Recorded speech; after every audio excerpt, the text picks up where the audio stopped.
आने जाने की प्रक्रिया बहुत सरल है। इसी का फायदा उठाकर पाकिस्तान लगातार नेपाल के जरिए हिंदुस्तान में जाली नोट और आतंकवाद के कारोबार को फैलाता रहा है।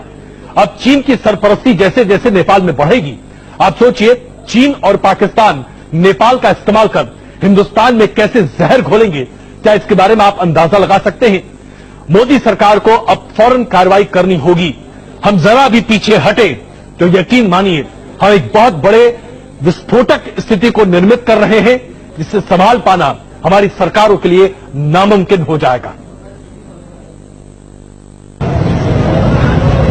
नेपाल हिंदुस्तान का ऐसा पड़ोसी मुल्क जिसके साथ ओपन बॉर्डर है तो सदियों पुराना रिश्ता भी है, लेकिन अब इस दशकों पुराने राजनीतिक, सामाजिक और आर्थिक रिश्तों पर गहरे काले बादल छाते जा रहे हैं और नेपाल अब हिंदुस्तान के दुश्मनों का अड्डा बनता जा रहा है।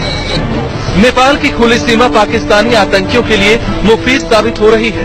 पाकिस्तानी खुफिया एजेंसी ISI लगातार नेपाल में अपनी पैठ और गतिविधियां बढ़ा रही है और वो नेपाल के रास्ते ही आतंकी और नकली भारतीय करेंसी भारत पहुंचाने में कामयाब हो रही है। नेपाल में ISI के संरक्षण में चल रहे मदरसे भी भारत के लिए बड़ा सिरदर्द बन गए हैं। कई खतरनाक दहशतगर्द भी नेपाल को रास्ता बनाकर भारत में आतंकवाद फैलाने के मामले में पकड़े जा चुके हैं। नेपाल सीमा से ही इंडियन मुजाहिदीन के खतरनाक आतंकी यासीन भटकल और उसके एक साथी को पकड़ा गया।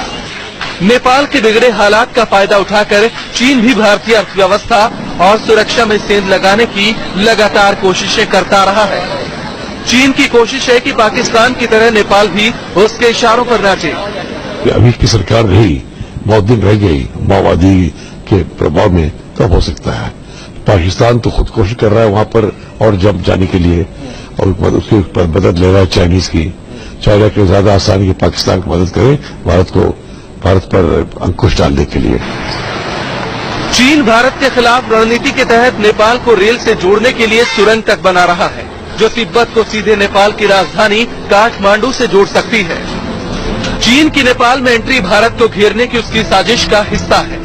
नेपाल में इंफ्रास्ट्रक्चर विकास की साजिश भारतीय सीमाओं तक चीन सैनिकों की पहुंच को पक्का करेगी।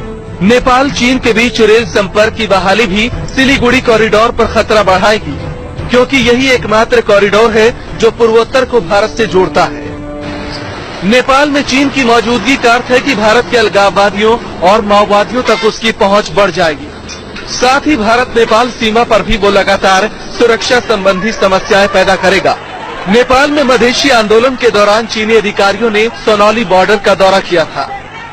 खुफिया एजेंसियों ने चीन की इस हरकत को उसकी सेंधमारी के इरादे से जोड़कर देखा, जिसके बाद सरहद पर भारतीय सुरक्षा एजेंसियों ने चौकसी बढ़ा दी। जाहिर है चीन भारत को उसके पड़ोसियों की शह पर घेरने की कोशिश में लगा हुआ है।